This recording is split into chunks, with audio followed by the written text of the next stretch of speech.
Assalamualaikum warahmatullahi wabarakatuh. Om Swastiastu, Namo Buddhaya, salam kebajikan, rahayu, salam literasi.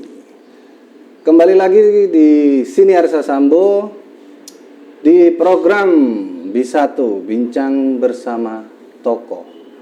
Kali ini kita kedatangan tamu dari Kabupaten Lombok Tengah ya. Iya. Mungkin saya perkenalkan dulu ya siapa tokoh kita kali ini, yaitu Pak Sunardi Kasim, tokoh budaya asal Lombok. Saat ini menjabat sebagai Ketua Yayasan Balai Agung Ajarwali. Yayasan ini aktif di bidang budaya, pendidikan, seni, pariwisata, dan industri kreatif. Dengan tujuan utamanya yaitu mewujudkan masyarakat yang bermartabat dan berkemajuan. Yayasan ini melahirkan berbagai program seperti pemajuan budaya, belajar berkualitas, jiwa seni, wisata daerah, dan kreatif berkarya. Ya. Selain itu, Pak Sunardi ini juga dikenal sebagai penggiat seni wayang yang berusaha menjaga tradisi sekaligus mendekatkan tradisi tersebut pada generasi muda melalui cara-cara yang kreatif. Langsung kita sapa dahulu ya. Ya, selamat pagi Pak Sunardi atau Mas Sunardi aja ya. Ya, mau panggil Mas, Pak. Nggak apa-apa. Oke, nah ini dia Pak Selamat Sunardi. pagi. Selamat pagi Pak. Bagaimana kabarnya hari ini? Baik, luar biasa. Baik, luar biasa. Siap. Oke. Pak Sunardi ini adalah salah satu dalang yang ada di Pulau Lombok, teman-teman ya. Sahabat bahasa, langsung saja kita mulai ya, Pak. Jadi sebagai pegiat wayang, Pak Sunardi sendiri memandang wayang itu kenapa masih penting untuk masyarakat, bukan sekedar tontonan saja. Kenapa Pak? Baik, terima kasih. Ini sebelumnya saya terima kasih atas undangannya ini, atas kopinya. Nah. Dan terkait kenapa masih penting untuk dilestarikan wayang ini. Kita tahu wayang ini adalah salah satu warisan budaya tak benda sebenarnya. Dan ini sudah diakui sama UNESCO sebagai warisan. Orang luar aja mengakui. Diakui karena apa? Karena wayang ini memiliki nilai-nilai filosofi yang tinggi, yang patut untuk diteladani oleh generasi saat ini. Dan kalau kita kaji nilai-nilai filosofinya itu relevan dengan anak-anak sekarang sebenarnya. Karena wayang ini kan tidak hanya sebatas untuk jadi tontonan. Dia juga ada fungsi tuntunan di sana.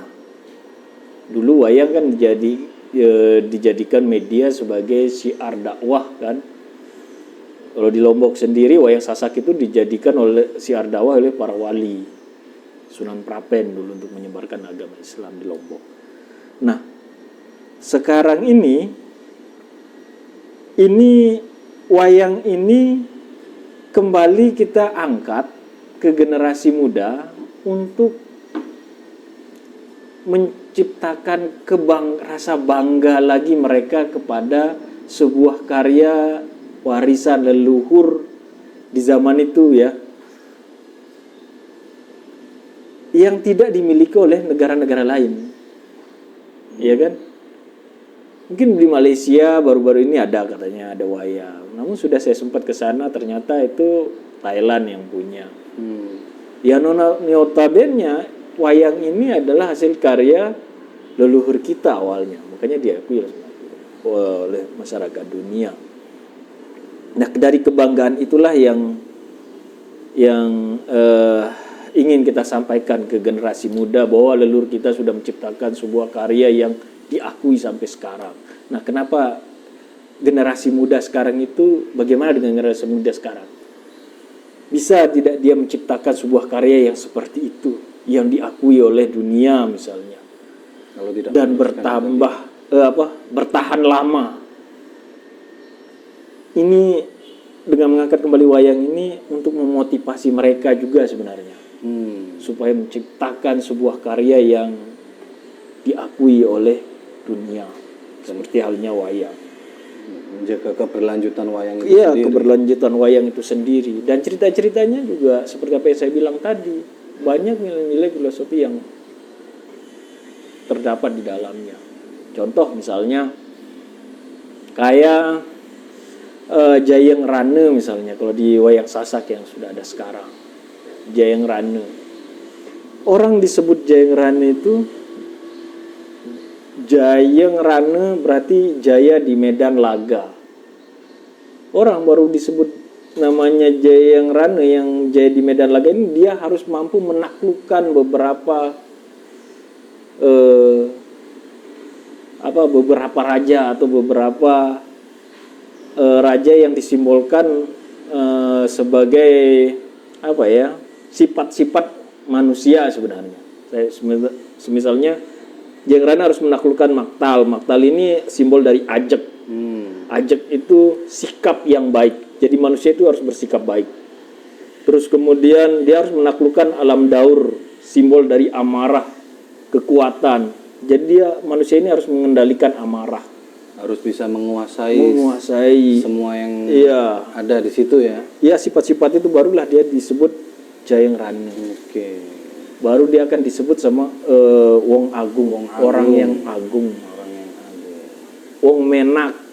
Jadi di dalam cerita-ceritanya sendiri itu sudah ada filosofis petuah untuk generasi muda ataupun orang-orang yang ada di dunia gitu ya. Iya, benar. Dan itu selayaknya harus ditiru oleh generasi kita sekarang. Jangan jadi generasi yang generasi rebahan, ogah-ogahan. Harus selalu memaknai hidup. Iya, harus memaknai hidup, harus fight di hidup ini. Di hidup ini itu. Benar. Oke. Kita kembali sejenak ini, kita belum bertanya tentang Pak Sunardi sendiri. Ya. Kenal wayang itu dari kapan, Pak? Dan jadi pegiatnya itu dari kapan? Ya, saya mengenal wayang itu diperkenalkan oleh almarhum bapak saya. Bapak saya dulu dalang. Oh, dalang, Pak ya? Ya, dalang wayang Sasak. Dia sudah dari tahun 90-an dia sudah menjadi dalang. Dan waktu saya masih kecil dia melihat bapak saya menjadi dalang. Nah, mungkin karena hubungan kedekatan itu membuat saya tertarik di bidang wayang ini. Dan berkiprah menjadi dalang sebenarnya baru sih saya sebenarnya. Saya pertama kali dalang itu di Malaysia justru. Malah di Malaysia? Malah di Malaysia? Ya, di kampus UiTM. Jadi ada undangan dari Malaysia untuk ketiga kampus. Jadi karena itu pun secara kebetulan sebenarnya. Karena dalangnya belum bisa hadir karena COVID waktu itu, baru selesai COVID. Akhirnya pihak yang mengundang harus ada ini yang, karena audiensnya udah terkumpul banyak di auditoriumnya mereka kan. Terus ada orang yang harus mendalang. Akhirnya ya sudah, saya pegang wayang itu ya udah berdalang. Dan akhirnya ya diapresiasi baik sama teman-teman, sama mahasiswa dan masyarakat di Malaysia. Alhamdulillahnya seperti itu. Saya juga ketika sudah selesai baru saya berdalang ternyata tadi ini gitu. Jadi berarti COVID kemarin berarti membawa hikmah tersendiri untuk Pak Sunardi atau Mas Sunardi ya. Benar. Jadi tidak selalu membawa penderitaan mungkin ya. Untuk Pak Sunardi lagi nih. Pak Sunardi akhir-akhir ini atau kesibukan sekarang ini apa, Pak? Hari sekarang ini masih sibuk berkarya sih sebenarnya. Jadi saya membimbing anak-anak sanggar saya untuk terus memajukan kesenian wayang, terutama wayang yang baru saya ciptakan ini, wayang inovatif suka namanya. Jadi beberapa kelompok yang terdiri dari mahasiswa dan pelajar ini menjadi satu kesatuan, jadi seke dan dalang. Itu sedang saya didik untuk mereka mampu jadi dalang dan tampil di bulan Oktober di Festival Wayang. Oh, tampil Pak. Oktober tahun ini Pak ya? Ya Oktober Oktober tahun ini ya. tahun ini. Tampil di mana itu Pak? Di rencananya di Jakarta. Dan ada undangan di luar negeri juga sih sebenarnya. Alhamdulillah. Nah, mereka saya persiapkan untuk itu. Oke. Bukannya apa, supaya untuk memotivasi generasi muda yang lainnya sebenarnya. Iya, benar. Sebagai pemantik Iya, Pak sebagai ya. pemantik. Oke, Mas Sunardi ini kan juga ketua Yayasan Balai Agung Ajarwali itu ya. Bisa Bapak ceritakan bagaimana awal mula yayasan ini berdiri? Ya, Berawal dari mana? Kegelisahan. iya, jadi memang semua itu berasal dari kegelisahan sebenarnya, seperti apa kata Mas. Benar. Jadi bapak saya dulu dia membentuk grup wayang, namanya grup wayang Ajarwali. Ya. Nah, grup wayang ini hanya sebatas pentas di kampung-kampung. Paling jauh itu di Sumbawa. Ya.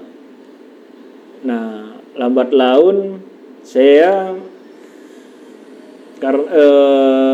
kembangkanlah kelompok kesenian ini. Jadi tidak hanya dalam bentuk wayang saja. Berteater, musik gamelan, tawa-tawa, kemudian berkarya seni rupa. Akhirnya karena ini sudah tidak hanya berbicara masalah wayang saja, ini barang ini.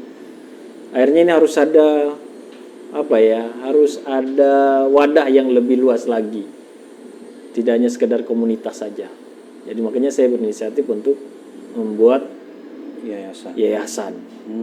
Itu dari proses itu dari 2012 sebenarnya. 2012. Kemenkumhamnya itu 2017 kalau tidak salah ya. Cukup lama Pak ya. Iya. Karena prosesnya agak lama lah. Terus apa lagi tadi ya? Awal mula tadi berarti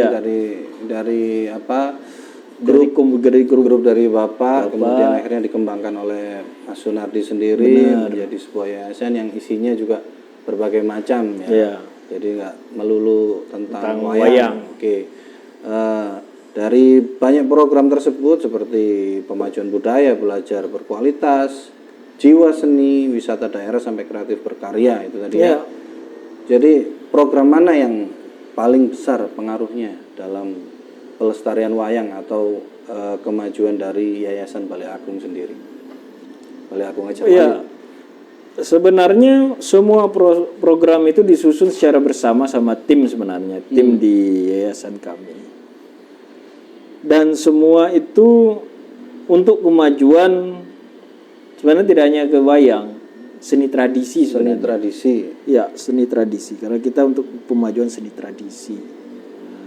Kayak pemajuan kebudayaan, belajar berkualitas. Itu kita susun dan kita jalankan sebenarnya.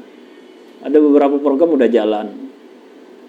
Kemarin kita penelitian ke situs-situs, terus kemudian mengajarkan adik-adik mahasiswa di beberapa kampus. Hanya untuk memberikan pemahaman terhadap budaya tradisi dan mengajak mereka untuk menjadikan mewujudkannya dalam beragam media seni, termasuk wayang, teater, wayang ataupun bentuk karya lain seperti lukisan dan lain-lain. Nah, tentunya dengan beragam kegiatan ini kan akan berdampak pada wisata budaya. Hingga di tempat yang kemarin itu dikunjungi oleh beberapa wisatawan sering kunjung ke sana. Hanya untuk di tempat di Sanggar itu. Di Sanggar Pak ya? Iya. Jadi hanya untuk belajar wayang.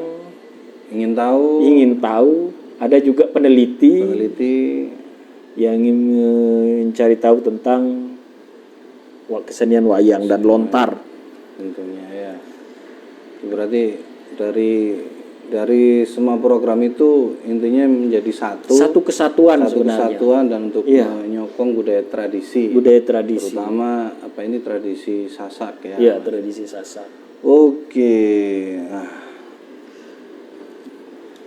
ngomongin anak muda ini. Ya. Seperti yang dibilang Mas Sunardi tadi, jangan menjadi generasi yang rebahan. Ya, jangan jadi generasi rebahan. Generasi sekarang mungkin lebih akrab dengan dunia digital dibanding dengan pertunjukan ataupun dunia tradisional. Nah, itu menurut Mas Sunardi bagaimana cara Balai Agung Ajarwali ini membuat wayang tetap bisa diterima di generasi muda? Bagaimana caranya mensiasatinya? Baik. Ya, saya sebelumnya mohon maaf ini generasi rebahan saya sebutin tadi. Nanti ada anak muda ini generasi rebahan. Generasi rebahan yang saya maksud itu hanya duduk diam di rumah. Kalau dia mahasiswa hanya datang ke kampus dan pulang gitu aja kan.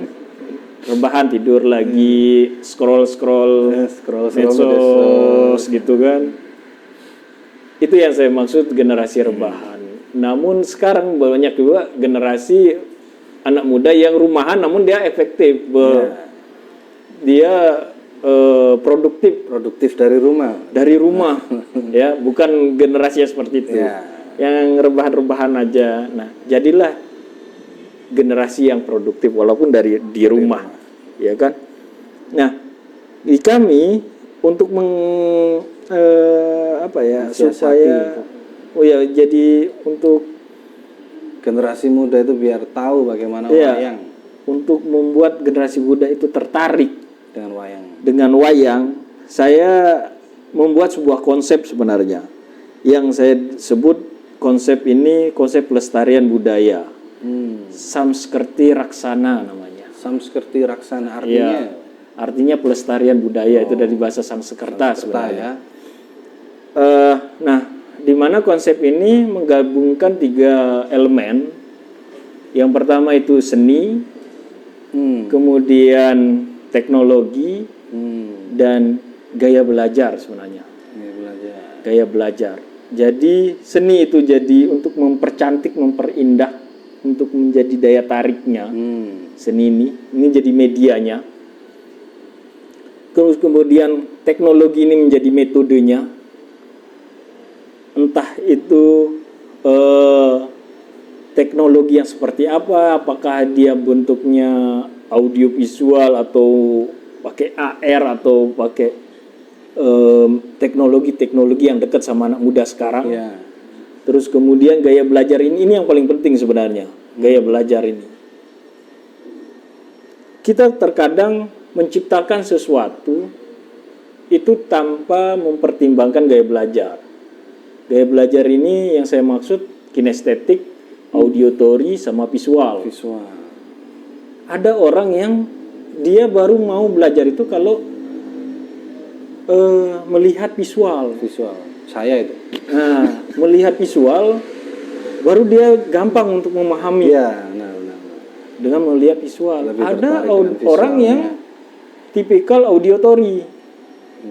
Dia mendengar. Dengan mendengar lebih fokus. Dia lebih fokus.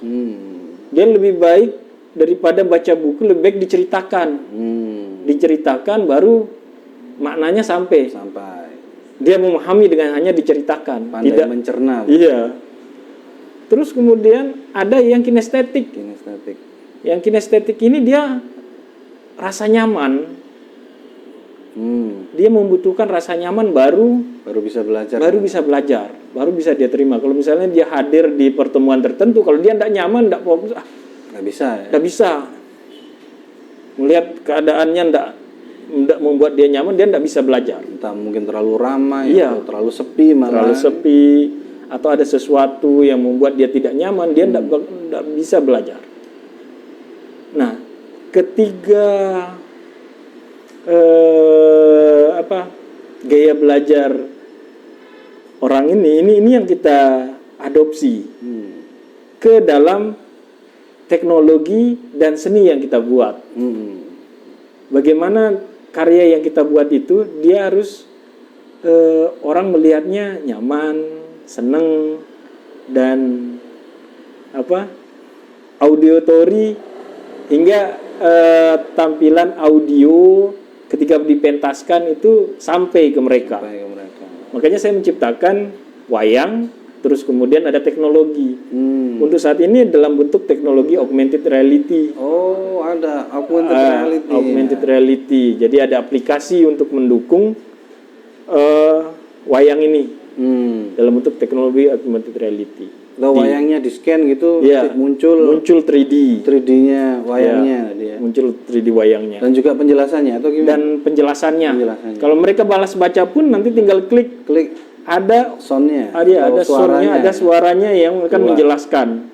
Ini tokohnya ini siapa? Nama tokohnya siapa? Dikisah apa? Dikisah gitu, apa? Karakternya seperti apa? Jadi tidak perlu lagi untuk susah nyari dalangnya untuk menjelaskan, tidak perlu. Jadi dengan teknologi itu dia akan dapat informasi yang dia butuhkan. Berarti wayang juga bisa beradaptasi dengan teknologi itu sendiri. Dan ini harus setiap budaya itu harus bertransformasi jika dia ingin eksis. Ya, benar. Sama kayak wayang sasak sekarang ini pun, ini kan hasil teknologi di zaman itu. Teknologi di zaman itu. Iya, di saat orang hanya bertutur saja, akhirnya, si pencipta wayang ini menciptakan wayang agar lebih gampang masuk ke dalam masyarakat gitu kan? Untuk bersiar, untuk berdakwah. Gitu. Oke. Seperti yang Bapak Mas Sunardi tadi bilang juga, saya perlu infokan juga ke sahabat bahasa kalau Pak Sunardi ini adalah dosen DKV di Universitas Bumi Gora Mataram. Jadi tentang teknologi, tentang digital itu juga beliau menguasai tentunya. Jadi selain itu kemarin juga habis disertasi Pak ya di ISI Bali. Di ISI Bali. Nah ini salah satu inovasi dari Pak Sunardi sendiri adalah tadi yang juga disebutkan Pak ya, wayang kreatif suka. Bagaimana itu Pak, wayang kreatif suka itu maksudnya? Ya, wayang kreatif ini, wayang inovatif ini sebenarnya ini inovatif. Kan menceritakan wayang yang saya ciptakan sebagai media untuk menceritakan cerita-cerita rakyat Lombok. Untuk sementara ini sampai Lombok. Karena sampai dari abad ke-16 semenjak wayang sasak itu diciptakan, kesenian wayang di Lombok ini belum bertransformasi lagi ke dalam bentuk yang berbeda. Belum ada jenis wayang baru. Nah, wayang kulit ya. Wayang kulit. Belum ada jenis wayang kulit baru. Dari abad ke-16 bayangkan. Belum ada jenis wayang kulit baru. Hanya ada wayang sasak saja. Nah, atas dasar itu saya menciptakan wayang kulit baru yang lebih dekat sama generasi muda. Yang tadi saya bilang itu menerapkan teknologi juga supaya mereka senang. Dan ini wayang pertama yang menceritakan cerita-cerita rakyat Lombok. Wayang pertama yang menceritakan cerita rakyat Lombok. Itu saya bisa bilang seperti itu, pastikan seperti itu. Karena wayang sasak sendiri dia menceritakan tentang Serat Menak. Serat Menak ya. Serat Menak itu dari Jawa, ya kan? Dari Jawa. Serat Menak itu dari Jawa. Nah, belum ada yang menceritakan cerita-cerita rakyat Lombok. Nah, oleh karenanya saya ciptakan wayang inovatif suka ini dengan dukungan teknologi yang ada dan penyajian ketika pementasan itu menggunakan proyektor dan dalangnya juga bisa banyak orang. Seperti pernah dipentaskan di Bali 2-3 kali dan di Taman Budaya serta di kampus pernah dipentaskan. Ini sebenarnya atas keresahan juga. Memang karya ini kadang-kadang tercipta karena keresahan, kegelisahan. baru kegelisahan. Kegelisahannya karena apa? Karena di beberapa tempat walaupun di Lombok Tengah sendiri tidak banyak atau masih ada orang yang tidak mengenal tokoh-tokoh di cerita rakyat Mandalika misalnya, cerita rakyat Mandalika. Mereka hanya mengenal tokoh Mandalika saja. Mandalikanya saja. Tokoh yang lain mereka tidak kenal. Tonjeng Beru misalnya, ayahnya Mandalika, Arya Bumbang, Arya Johor, kerajaannya Arya Bumbang di mana, Parkleko, atau kerajaan Limpur. Nah, seperti itu, hal-hal seperti itu mereka tidak kenal. Dan cerita utuhnya pun mereka hanya kenal Mandalika itu terjun ke laut. ke laut. Jadi nyale. Jadi nyale. Hanya seperti itu aja. Mereka tidak dari awal mulai cerita ini tersusun, ditampilkan, dan apa nilai-nilai baik yang ada di dalam cerita itu, lebih-lebih seperti itu, memahami seperti itu. Nah, dengan media ini, wayang saya berharap banyak orang akan lebih mengenal cerita rakyatnya. Karena banyak nilai-nilai yang tersimpan di dalamnya. Terutama generasi muda itu tadi. Terutama generasi muda. Karena memang sasarannya juga ke sana. Benar, biar mereka bangga dengan budayanya mereka Tahu sendiri. jati dirinya ini siapa. Benar, tahu. Saya ini orang Sasak, harus tahu. Gitu Ya, jangan bilang Sasak Tulen. Saya ini Sasak Tulen, namun tidak tahu budayanya kan gitu. Jadi ada dua kriteria Sasak ini, mau jadi Sasak Tulen atau Sasak Lebung. Oh, Sasak Lebung itu bagaimana lagi tuh? Ya. Sasak yang merusak atau Sasak yang memajukan. Gitu ya, ada dua. Mau yang mana? Pilihan kalian itu di mana? Yang ngaku Sasak? Mohon maaf ya, yang ngaku Sasak. Ini bukan untuk apa? Bukan untuk mengkritisi, namun untuk memotivasi. Motivasi. Kalian generasi mau jadi generasi Sasak yang seperti apa? Mau jadi Sasak Tulen atau Sasak Lebung? Yang pasti jadi Itu. Sasak Tulen harusnya dong. Harusnya jadi Sasak Tulen. Kalau Sasak Tulen berarti orang Sasak, kalian harus mengenal Sasak itu seperti apa. Sasak itu seperti apa. Dan jiwanya orang Sasak itu seperti apa. Baru bisa. Baru kalian akan tahu namanya Sasak Tulen. Jadi kalau misalnya orang Sasak, generasi muda masih melihat-lihat, oh dia ini dari suku A, suku B, suku C, dia belum Sasak Tulen namanya. Sasak Tulen ya.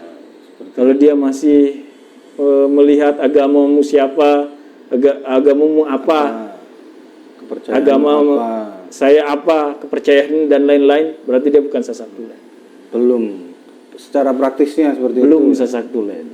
Sasak Tulen itu orang Sasak yang bisa menerima orang lain, dan dia sangat pluralis ya namanya. Gitu ya. Ya. Oke Pak. Ngomongin lagi tentang generasi muda ini. Terakhir Pak. Ya. Harapan Bapak untuk generasi muda dan juga Balai Agung Ajarwali ini ke depan agar budaya wayang ini tetap terjaga, apa Pak? Atau bagaimana harapannya Bapak? Harapannya semakin banyak generasi muda yang tertarik untuk ikut gabung sama kami dalam hal pelestarian budaya dan ikut terlibat dalam karya wayang ini, baik itu jadi dalang atau jadi skenya. Serta kedepannya saya sih berharap Balai Agung ini tidak hanya di tingkat lokal, di tingkat daerah NTB saja dia akan tampil. Nanti seperti di tingkat nasional sudah pernah. Saya sih berharap kedepannya akan semakin banyak ke internasional. Bukan untuk kami ingin apa sebenarnya, ingin memperbesar dan lain-lain, tidak. Sebenarnya tujuannya untuk memotivasi generasi muda itu bahwa berkesenian dengan melestarikan budaya itu dapat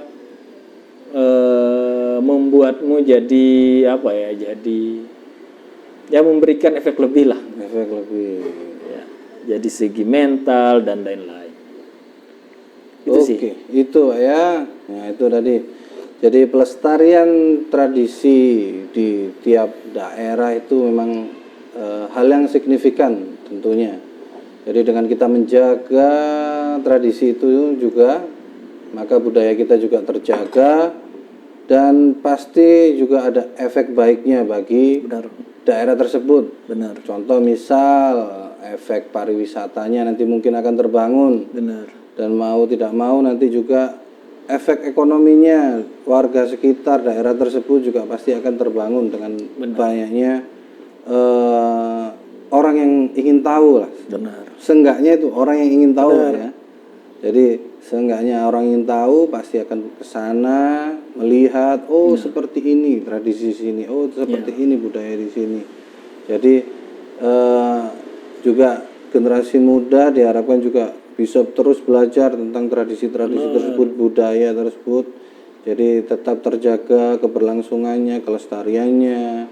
Jadi efeknya sangat banyak dengan kita melestarikan suatu budaya di daerah kita masing-masing ya. Iya.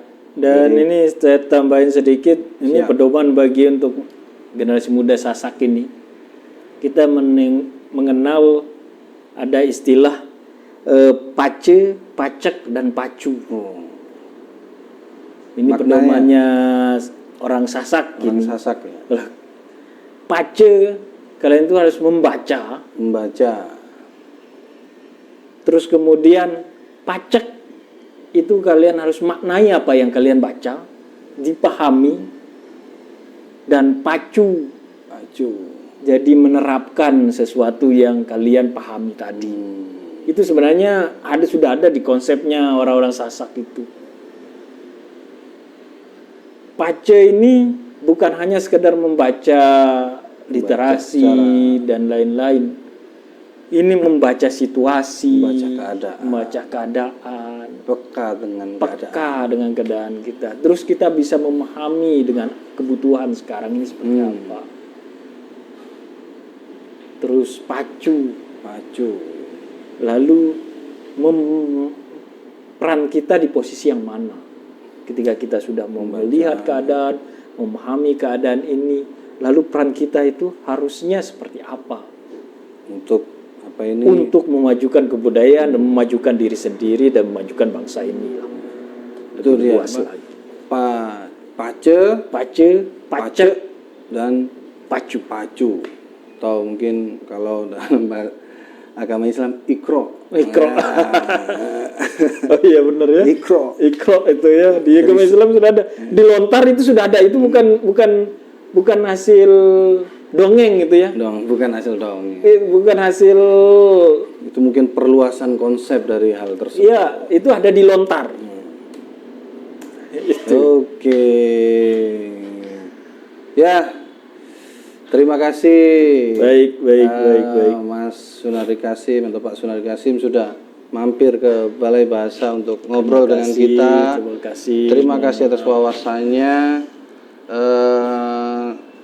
Teman-teman atau sahabat bahasa jangan lupa juga untuk coba mampir ke Balai Agung Ajarwali. Di sana ada beberapa wayang dan juga lontar yang mungkin teman-teman ingin atau sahabat bahasa ingin tahu ataupun mau belajar bisa langsung ke Balai Agung Ajarwali. Terima kasih sekali lagi. Terima kasih. Dan mohon maaf atas Pak Sunardi. Penyampaian saya yang kurang berkenan mungkin. Mohon maaf. Siap. Oke sahabat bahasa, itu tadi wawancara kita atau ngobrol singkat kita dengan Pak Sunardi Kasim dari Balai Agung Ajarwali. Mohon maaf jika ada kesalahan ataupun khilaf dalam penyampaian kata-kata kita hari ini ya. Oke, terima kasih. Wassalamualaikum warahmatullahi wabarakatuh. Salam literasi. Jangan lupa komentar, sukai, dan berlangganan di Siniar Sasambu, Balai Bahasa Provinsi NTB.